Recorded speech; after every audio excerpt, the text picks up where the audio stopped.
Hi everybody, I'm Amr Desai from Snack English.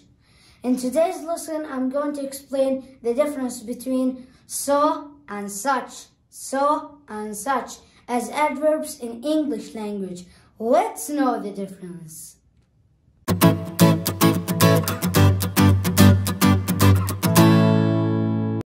So and such have the same meaning, but they are used differently.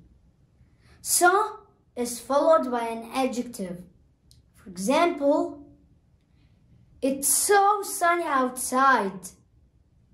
It's so sunny outside. He is so handsome. He is so handsome.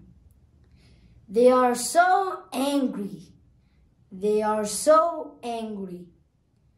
As you see, sunny, handsome, and angry are adjectives.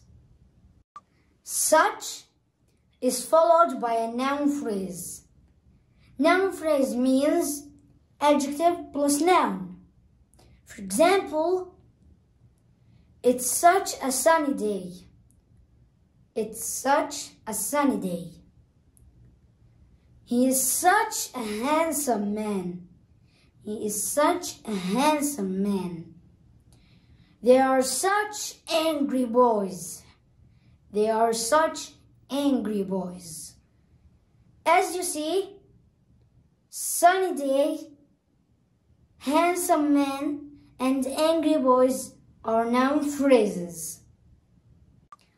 Don't forget to write each adverb in a meaningful sentence. Share, like, subscribe. Bye-bye.